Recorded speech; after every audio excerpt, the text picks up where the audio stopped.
de los derechos humanos. Y bueno, ya está en pantalla Susana Toporossi. Qué alegría, Susana, tenerte. Hemos Bienvenida. peleado tu presencia, así que estamos contentas. Se Hola, ¿cómo postergaba por la están? salida del libro, pero acá Rubén trajo el libro. Así que bueno, vamos a presentarte y a Acá dialogar está, con vos. acá está el libro. ¿Querías decir algo en relación al tema de Tati? Acá.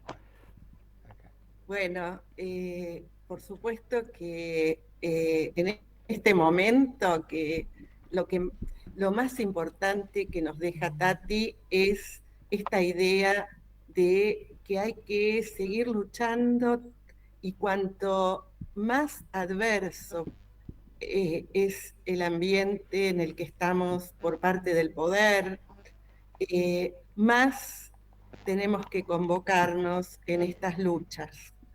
Y realmente, mientras ustedes conversaban, venía a mi memoria el tema de cómo las madres eran nombradas como las locas de Plaza de Mayo y cómo, bueno, hoy también tenemos a las madres de los chicos y chicas que son violentados sexualmente por muchas veces por su progenitor, que tienen que llevar adelante una lucha que es inmensa y que también son miradas con desconfianza y como si fueran locas y tienen que hacer todo un trabajo de construir ese lugar que se le asigna desde el poder. Y sobre todo desde el poder dentro del aparato judicial. Bueno, Bueno, para retomar un poco de formalidad, le vamos a pedir a Rubén que te presente bueno, tenemos orgánicamente. el honor y el gusto de la visita de Susana Toporossi. Voy a presentar un poco su, quién es, ella después dará. Como título fue ex coordinadora de salud mental de adolescencia del Hospital Gutiérrez. Y es una persona dedicada, productora de numerosos artículos y trabajos sobre el tema de abuso infantil y adolescente. Tiene dos títulos publicados, En carne viva, y este último que acaba de hace poco salir, que es Entre el trauma y el vivir. ¿Mm? Donde Así es. ya nos va más o menos a hacer transitar un poco hacia dónde apunta ese recorrido.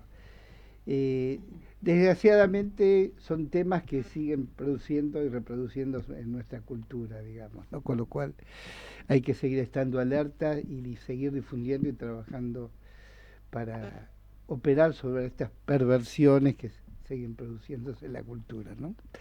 Susana, bienvenida y lo que quieras comentar y vamos a ir haciendo preguntas, tenemos algunos temas también nosotros para hacerte. Te presentamos el equipo, eh, Sí, lo conoce Leo Petris, a Juan, sí. Ana María que está por streaming y bueno, Desde a el mí éter, en desde el el éter. éter y a mí que somos, y a Rubén, Y quizás que lo nosotros conocemos estamos acá en la Muy bien. broadcasting. en la broadcasting, me con los auriculares y todo. Muy bien. Bueno, así que bienvenida. Bueno, ¿Qué bueno, aporta? les agradezco la invitación. Yo les cuento que este último libro que se llama Entre el trauma y el vivir, justamente se llama así porque quiere subrayar la cuestión de la posibilidad de que los traumas puedan ser procesados y elaborados y que se pueda salir de la situación traumática y no quedar anclado siempre en ese lugar. Eh, por eso la idea de que hay tratamientos, pero no solamente depende de los tratamientos, depende mucho también de qué sucede en la sociedad en relación a cómo se puede reconocer que esos niños o esos adolescentes padecieron una situación de violencia. Y esto, bueno, es lo que lamentablemente en este tiempo estamos padeciendo de lo que se quiere instalar de alguna manera desde el poder en la sociedad acerca de que las denuncias por violencia sexual que hacen las madres, en su mayoría cuando se trata de niños violentados por parte de su progenitor, supuestamente serían falsas denuncias y que en realidad se trata de madres que lo que quieren hacer es romper, separar el vínculo de estos hijos con sus progenitores.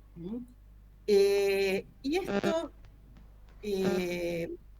viene en un momento en que justamente se ha avanzado muchísimo en la posibilidad de entender, detectar, tratar también este tipo de traumas infantiles y adolescentes. Se ha avanzado mucho y hay elementos muy precisos que tenemos para poder reconocer esa presencia. Entonces, frente a todos estos avances, sobre todo los grupos de poder económico y político intentan armar formas de retroceder y de no reconocer estos avances, sino que considerar de que en realidad son falsas esas denuncias, porque lo que están haciendo es proteger la impunidad de los agresores y sobre todo se refieren a los agresores que tienen poder económico y político. Por eso que hay estudios de abogados, hay redes, digamos, muy importantes que se tratan de armar respecto de instalar esto y dar esta formación a psicólogos, abogados, tratan de entrar en distintos espacios para instalar esta idea. Y bueno, lo que nosotros vemos es que realmente llegar a denunciar, llegar a formular una denuncia, es algo muy difícil y muy doloroso para quienes tienen que hacerlo. Y esto no se hace porque sí, ni por digamos, otro tipo de razones que quieren atribuir, además de las investigaciones, porque se ha hecho un estudio de los últimos 3 años en 17 provincias de nuestro país, y se ha llegado a la conclusión de que las denuncias en general, las denuncias falsas son el 0,09% del total de las denuncias. O sea, es un número irrisorio que no da para hacer ningún tipo de modificación de ninguna ley. Con lo cual no tiene ningún sentido lo que quieren instalar de que habría que hacer una ley de falsas denuncias.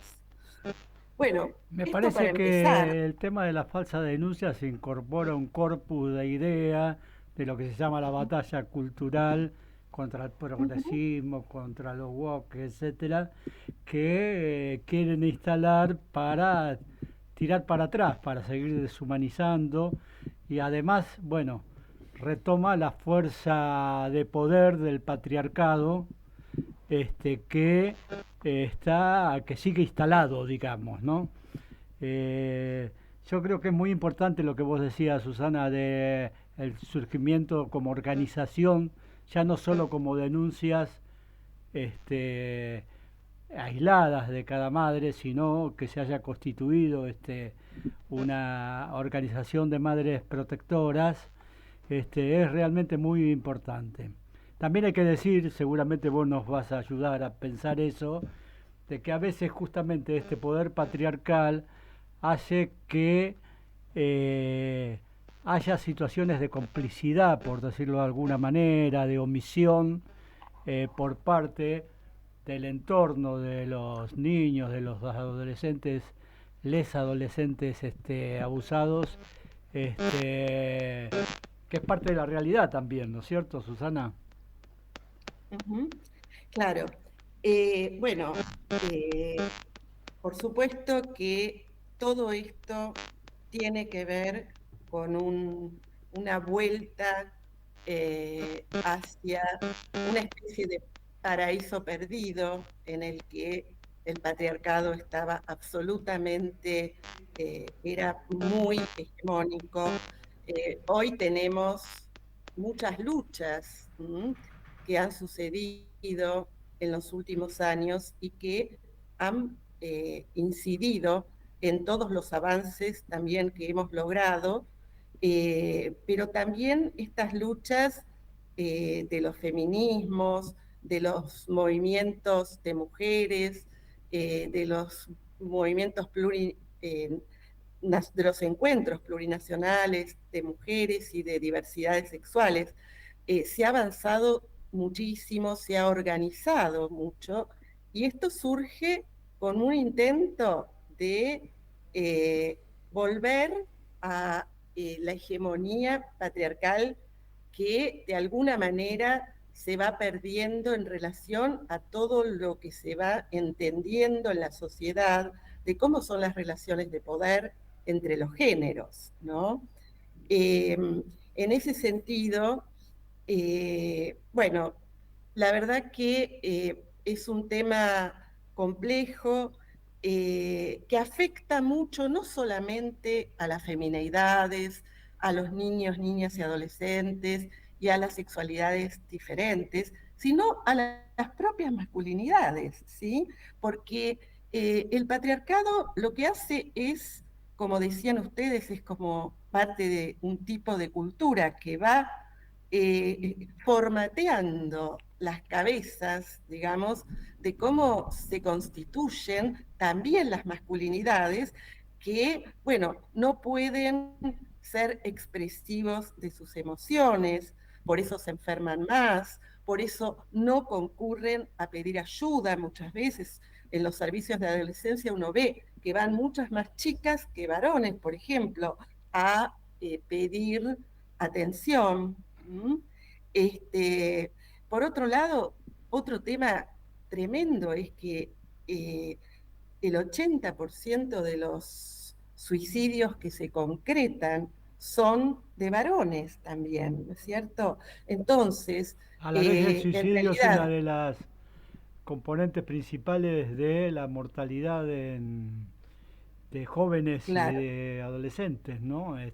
exactamente, el lugar que ha tomado en las adolescencias y juventudes la muerte por suicidio, y en nuestro país hay lugares donde son verdaderas epidemias y realmente hay muchos varones que son eh, víctimas de estas situaciones. Entonces, esto de, digamos, de instalar el patriarcado hegemónico, digamos, la idea de la masculinidad hegemónica, ¿no? Que tiene que ver con el varón que tiene que ser poderoso, que tiene que dominar, que tiene que someter a otros para ser alguien. Lamentablemente, esto lleva a situaciones de mucho padecimiento también para los propios varones. Y si nosotros pensamos en infancias y adolescencias, pensamos en cómo se va conformando ese ser varón en esas etapas bueno, cómo esta, este intento de instalar a toda costa el dominio de estas formas, digamos, que tiene el patriarcado es de alto costo para la sociedad en su conjunto, no solamente para, por supuesto, quienes padecen la mayor parte que tienen que ver con niños, niñas, adolescentes y femineidades, ¿no? Los femicidios, los travesticidios y los abusos sexuales. Ustedes saben que a veces en vez de hablar de abuso, tratamos de hablar de violencia sexual, porque la palabra abuso de alguna forma se usa para los objetos, por ejemplo, abuso de sustancias, ¿no es cierto? Entonces, estamos con sujetos que son abusados en la confianza que tiene el adulto que lo tiene que cuidar y que por la dependencia infantil tiene una cercanía con ese niño o adolescente y usa esa cercanía para someter. Pero como, bueno, hablamos de niños, de subjetividades, tratamos de no nombrarlos, cada vez menos usamos la palabra abuso sexual, ¿sí? Y usamos más violencias sexuales, ¿sí? Contra infancias y adolescencias. Sí, que describe más claramente lo que sucede, digamos, ¿no? Claro, Y en un claro. mundo, desgraciadamente, donde la emergencia de los sectores de derecha y quieren como volver a reconquistar un zonas que han perdido, digamos, pero en este momento en nuestro país lo vemos muy claramente, ¿no? Donde hay una ruptura total del acuerdo, donde un presidente puede decir hay que se puede no declarar nada, para decir como un ejemplo, ¿no? Esta pérdida del contrato social, ¿no? De un acuerdo sobre lo que es valioso o no valioso, ¿no? Que está pateado el tablero, ¿no? Y sobre todo yo creo, no sé por tu experiencia, en el campo judicial esto se vive mucho. Eh, Bueno,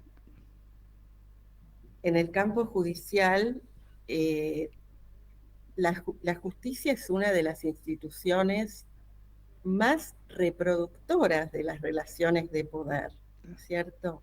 Y entonces lo que nosotros vemos es cómo es leído desde gran parte de la justicia la violencia sexual contra infancias y adolescencias y sobre todo el lugar tan complejo que se le atribuye a las madres. ¿Mm? Eh, las madres son fundamentales porque son quienes habitualmente logran detectar, a veces reciben el relato, otras veces se dan cuenta, muchas veces no se pueden dar cuenta, pero son las que, porque en la escuela lo relató o porque se lo contó la mamá de una amiguita, o porque en la clase de ESI surgieron ciertos elementos y las llaman de la escuela. Bueno, son las mamás habitualmente, en la mayoría de los casos, las que pueden acompañar y llevar a digamos, a que se pueda interrumpir la situación de violencia sexual que viven sus hijos a través de una denuncia en el mejor de los casos, porque muchas veces es muy difícil llegar a ese punto. Eh, y lo que encontramos es que la justicia mira con desconfianza, en realidad lo que hace es eh, atacar muchas veces a estas madres, suponiendo que están mintiendo. Es como que tienen que dar explicaciones, porque se las mira, es como si se invirtiera el, claro. la responsabilidad y ellas son las que se animan a llevar esta denuncia y son, digamos, y la sospecha recae sobre ellas. Y entonces no se les cree. eh, Muchas veces, además, son mujeres que tienen que vivir realmente un drama que también las traumatiza porque, por ejemplo, pierden bruscamente un sostén afectivo que sentían que tenían en la relación con ese varón. Por otro lado, muchas veces empiezan medidas de revancha en lo económico, y sienten que tienen que ver qué eligen, ¿no? Si hacer la denuncia o poder seguir sosteniendo y alimentando a sus hijos, con lo cual se sienten en una encrucijada como realmente sin salida, en una presión muy grande. Muchas veces pierden el afecto familiar de gran parte de su familia. La familia se divide porque hay algunos miembros de la familia que no les creen o le creen al agresor, y entonces tienen una lucha muy dura y muy difícil que llevar adelante, y necesitan mucho del sostén, porque para sostener a otro hay que sentirse sostenido, y ellas necesitan sentirse sostenidas, y la justicia, que tendría esa función de ser ecuánime y de poder devolver derechos que fueron eh, eh, atropellados, Sí, claro. muchas veces en lugar de cumplir esa función, las persigue. Con lo cual, bueno, acá vemos la importancia que tiene un Estado protector, un Estado que eh, pueda intervenir, que además tenga recursos, por ejemplo, para que si esa mujer va a hacer una denuncia, tenga la posibilidad de ir a algún lugar donde protegerse muchas veces, porque también siente temor a veces por su propia vida. Eh, Tener, digamos, algún subsidio que pueda acompañar esa etapa, porque puede quedarse sin sustento económico. Todo esto es tan importante pensar alrededor de que la situación de la violencia contra los niños, niñas y adolescentes es también una violencia contra La ese mujer. adulto o Sí. esa mujer, sobre todo, que es la que funciona como protectora. Claro. Yo Porque iba a le hacerte una... cree a los niños. Sí, sí, sí. Sí, Susana, ¿me escucha? Sí, perfecto. Quería, las madres protectoras, nosotros tuvimos la ocasión hace un tiempo de hablar con una de ellas en uno de nuestros programas, y la verdad que la lucha que tienen que llevar estas mujeres contra una justicia patriarcal, con pocas mujeres en la justicia, muchas de ellas poco empáticas, con modificaciones últimas como ahora que se va a quitar esta igualdad de género, oportunidad de género a la justicia, ¿no es cierto?, para que accedan más mujeres que se supone que tienen otro nivel de comprensión y sensibilidad frente a esta problemática. Es realmente muy, muy serio y como vos decís, sufre muchísimo porque sumado ahora a esto de la amenaza de una ley de falsas denuncias que se quiere implantar. Yo te quería preguntar que hay otro tema que también está vinculado con este desprestigio o esta forma de ningunear el abuso sexual, que es el falso síndrome de alienación parental. ¿Podrías explicarnos sobre eso? Sí, cómo no. Todo eso está muy vinculado. El falso síndrome de alienación parental es un supuesto síndrome que es falso justamente porque, bueno, fue descrito por un médico psiquiatra norteamericano hace varios años atrás que escribió 40 libros para tratar de mostrar, y lo que él planteaba era que, bueno, justamente que los niños mienten y que no hay que creerles, y que en realidad están hablados por sus madres, las mujeres, que lo que buscan es separarlos de sus padres varones. Pero además él era un pedófilo, bueno, terminó suicidándose, y realmente lo lamentable es que esto que él escribió y todas estas teorías que son totalmente retorcidas, que no tienen ningún sustento sobre investigación, todo esto que él dijo, la justicia, los sistemas judiciales lo tomaron en el mundo, muchos sistemas judiciales, porque resulta como un esquema básico, como muy sencillo de entender y de aplicar.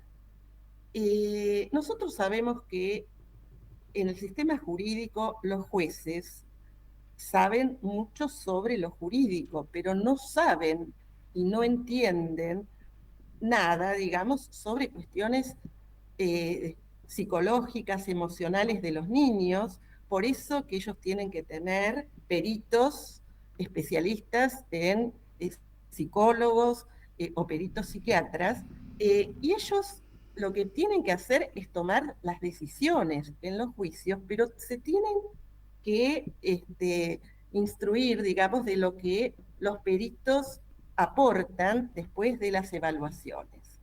También es cierto que dentro del sistema judicial también hay peritos, hay sobre todo muchos abogados que se forman con esta idea del síndrome de alienación parental. O sea, alienación parental porque se supone de que son chicos que están alienados por la madre y que piensan como si un niño fuera una tabula rasa que nace sin posibilidades de nada y que solamente va a tener lo que la madre le diga y va a repetir lo que la madre le instale en la cabeza. Bueno, esto prendió mucho también en los abogados e inclusive en algunos psicólogos, que hoy hablan, lo nombran bajo otras formas y dicen, por ejemplo, que en realidad hay memorias falsas que se instalan, ¿no? Y que lo que hacen las madres es instalarle un discurso que después se transforma en una memoria y que entonces los niños repiten eso falso que le instaló la madre. Y realmente todo esto está muy alejado de conocer qué pasa en un sujeto cuando vive algo traumático, las marcas del traumatismo que hay, no solamente en el cuerpo y que muchas veces diagnostican los pediatras. Por ejemplo, cuando encuentran en algún lugar, por ejemplo, una marca o una lastimadura en la zona anal y pueden decir, bueno, esto es una marca de la violencia padecida. También hay marcas en la subjetividad que están muy claras y que serían como tan importantes y tan valiosas para mostrar una violencia padecida como las que tiene el cuerpo. Claro. Por eso hablamos de muchas veces de indicadores muy específicos de haber vivido una violencia sexual por parte de niños, niñas, adolescentes, como por ejemplo las conductas sexualizadas, el interés desmedido por temas de sexualidad adulta que no puede nacer de la sexualidad infantil y que tiene que haber sido implantada por alguna situación de exceso que ese niño vivió en relación a algún adulto, viviendo un abuso, viendo sexualidad de adultos, que también es una forma de ser violentado para ese niño. Sí, Susi, dos cosas. Una cortita, ¿cuán masivo es este fenómeno? Y segundo, habíamos hablado de las madres cuidadoras, que me parece es una muy excelente experiencia de trabajo, ¿no? Vos tuviste contacto, trabajo con ellas, ¿no es cierto? Sí, sí. Sí, los que llamamos madres protectoras, sí, sí. Que en realidad, bueno, entre ellas arman colectivos para poder sostenerse, ¿no es cierto? Sabemos muy bien el valor que tiene un colectivo en una situación de crisis y cómo permite salir de la sensación de sin salida que tiene alguien cuando se queda solo, ¿no? Como pasó Por ejemplo, bueno, en la época después del 2001, que sabíamos que los piqueteros le dieron una respuesta colectiva a personas que si se quedaban solas, muchas veces se morían porque se sentían culpables y se sentían muy mal por haber perdido sus trabajos, ¿no? En lo colectivo, en la pertenencia, y bueno, estas madres que se pueden unir y se pueden además formar ellas también en conocimientos científicos acerca de cómo funciona la violencia sexual, qué pasa con sus hijos, los apoyos que ellas se pueden dar mutuamente, las redes que armaron de conexiones también con profesionales.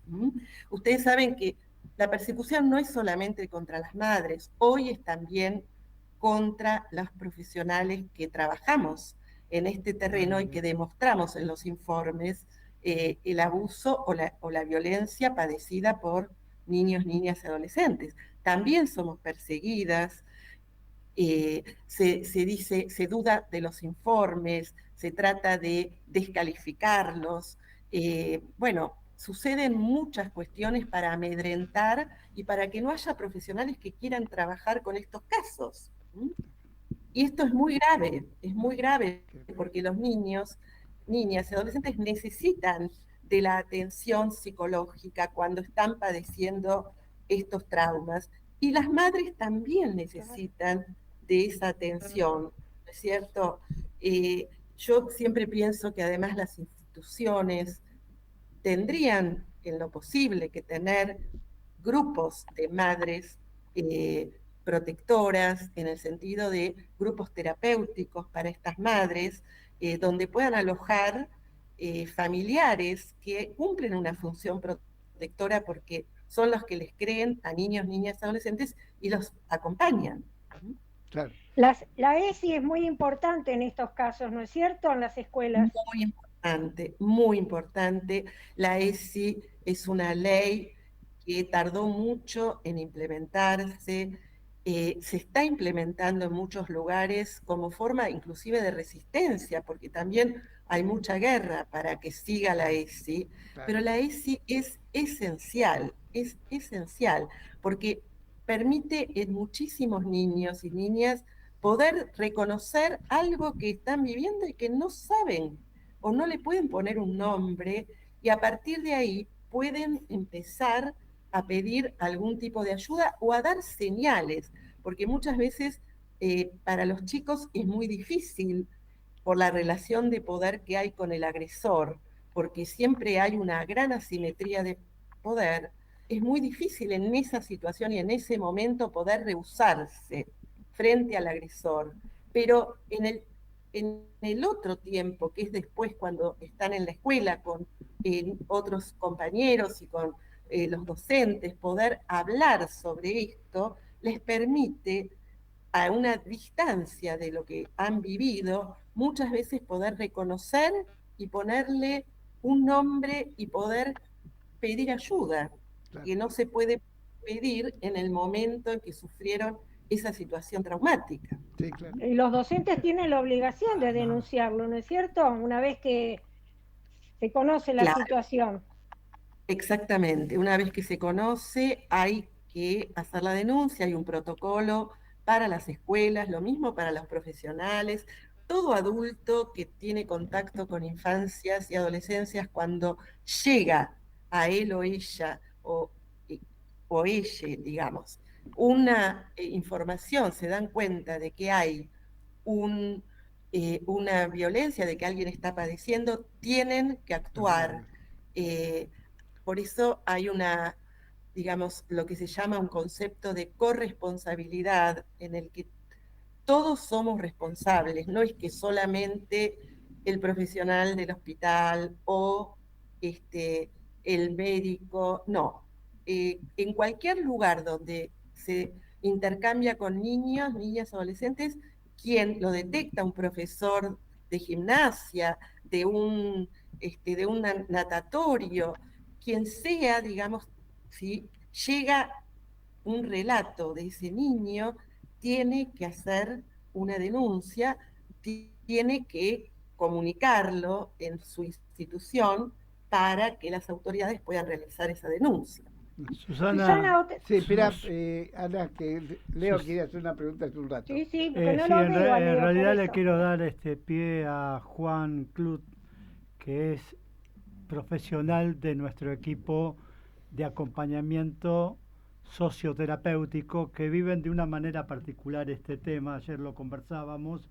Juan, Bueno, yo soy psicólogo del espacio, bueno, fui acompañante terapéutico también mucho tiempo y bueno, la verdad que dentro del equipo es un tema que nos preocupa mucho porque también vemos como hay un aumento de estos casos donde cada vez que nos piden acompañante terapéutico va surgiendo algo de esta problemática, ya sea con mujeres que capaz que ahora son adultas pero que en su momento fueron violentadas y siempre aparece lo mismo, que es que siempre salen del entorno familiar. Entonces también tenemos esta duda o este problema de cómo intervenir quizás desde el espacio terapéutico. Claro, vos decís que en cualquier momento de la vida, en el acompañamiento terapéutico, eh, puede surgir un relato o tomar conciencia y contacto con eso. Y tenés gran razón, sobre todo en este momento de la sociedad en que está mucho más abierto. Yo creo que después de lo que pasó con Telma Fardín y que ella pudo hacer el relato con el colectivo de actrices, esto tuvo un efecto en la sociedad donde muchas personas adultas empezaron a reconocer que algo que les había pasado en la infancia o en la adolescencia había sido un abuso sexual y además hay que decir que muchas personas después a lo largo de todos esos años han tenido muchísimos problemas que nunca habían entendido con qué estaban relacionados, por ahí para relacionarse con otros y también en su sexualidad, ¿no es cierto? Y entonces pueden descubrir que hubo una violencia sexual. Entonces, tal vez tu pregunta es, bueno, ¿qué se hace en esos casos? ¿Cómo acompañar esto? ¿No? ¿Es esa tu pregunta, Leo? Juan. Eh, claro, Perdón, Juan. claro, nosotros siempre tratamos de que cuando eso se hace parte del espacio del acompañamiento terapéutico, como cuando el Sí, acompañado trae esa situación, ahí es cuando sí, tratamos de tratar de elaborarlo de alguna manera, de ver de qué manera se puede acompañar, si es necesario hacer la denuncia, si es algo que pasó en algún momento y cómo abordarlo. Eh, sí, claro. Si se trata de personas adultas, sería realmente óptimo poder acompañar a esas personas en el proceso necesario hasta que puedan llegar a poder hacer una denuncia. A veces pasó mucho tiempo y la idea es que ya esa denuncia, digamos, no va a tener sentido. Sin embargo, el poder eh, denunciar de todos modos, más allá de que el tiempo eh, vaya a llevar a que esa persona no pueda ser condenada, la posibilidad de poder hacer esa denuncia y de que quede dicho en el espacio social quién agredió y quién fue agredido, suele ser un movimiento muy subjetivante para esa persona, o sea, que puede ayudarla a sentirse de otra manera a partir de ese momento, ¿no? Por eso que la denuncia judicial tiene distintas funciones. Eh, por un lado, preservar eh, a la persona para que el agresor no vuelva a, digamos, a atacarlo, pero también para que no ataque a otros, o sea, que salga del secreto, que salga del silenciamiento, que se haga público, y esto suele tener un efecto de verdad que se instala y que es beneficioso para la persona que padeció. muchas veces le cuesta y tal vez hay que acompañarlo y hay que ayudarlo en todo ese periodo hasta poder llegar a esa denuncia. Son cuestiones paradojales porque estamos hablando de una justicia que muchas veces revictimiza y al mismo tiempo decimos, bueno, lo mejor es la denuncia. Pero bueno, estamos en esas paradojas. Hay muchas paradojas de ese estilo. Pasó en Susana, la iglesia eso también, ¿no es cierto? Con personas que fueron abusadas por sacerdotes y que tardaron hasta la adultez, el padre Graci es un ejemplo, por ejemplo, pero otros más.